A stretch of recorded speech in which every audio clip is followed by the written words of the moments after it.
also, if you hold on to that investment in the opportunity zone for more than 10 years.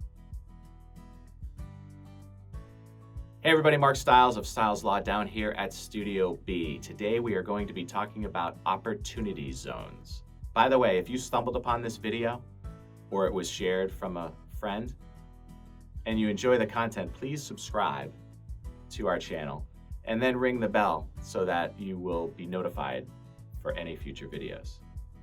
So opportunity zones, you may have heard about them, you may not have. You're probably going to hear about them quite a bit in this next election cycle. But what are they?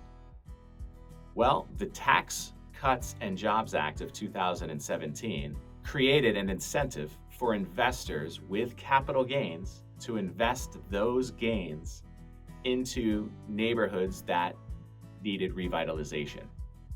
The best example is a stock market gain. If you were to purchase stock in early April and there was a significant gain and you wanted to sell that stock, you would have what's called a capital gain. The tax associated with that capital gain would be due in your next tax payment.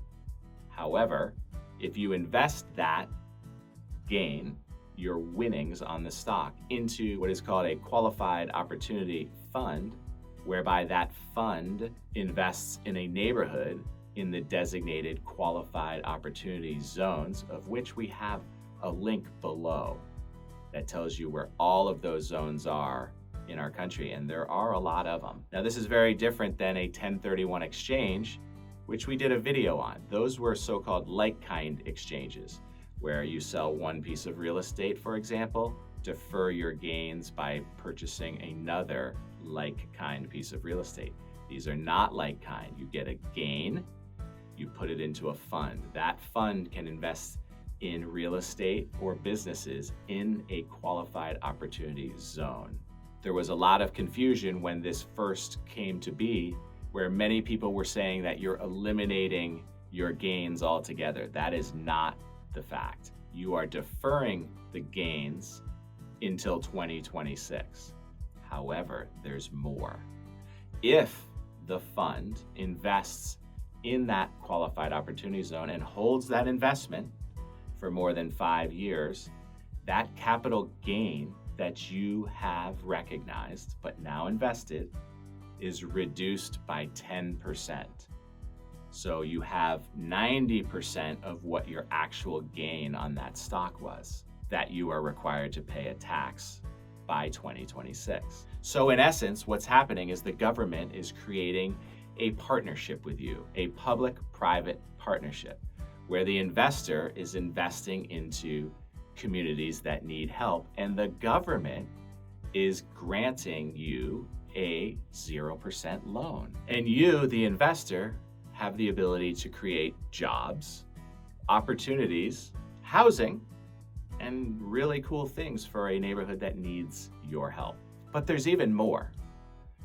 If the initial investment that you made with the Qualified Opportunity Fund in the Qualified Opportunity Zone stays in place for more than 10 years, then there's a step up in basis on that investment, not the capital gains, but on that new investment, where if you sell that property, there is no capital gains due on that appreciation.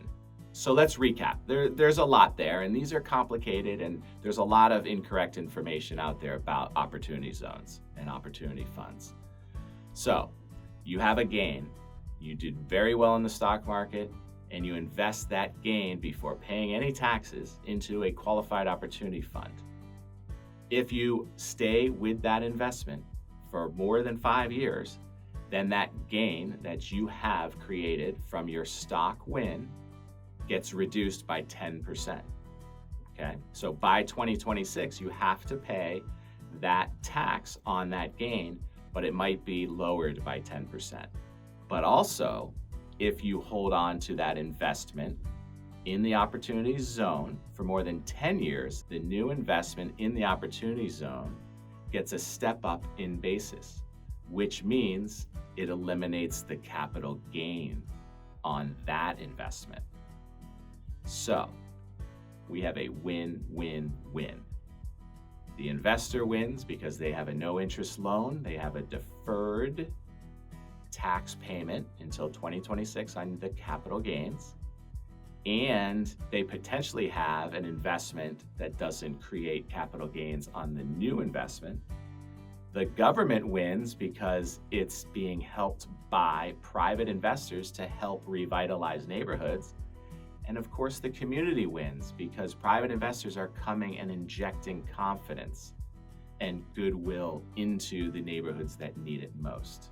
If you are interested in talking more about opportunity zones and opportunity funds, I would enjoy having a conversation with you. Please call us anytime at 781-319-1900 or visit us at stiles-law.com. Thank you and be well.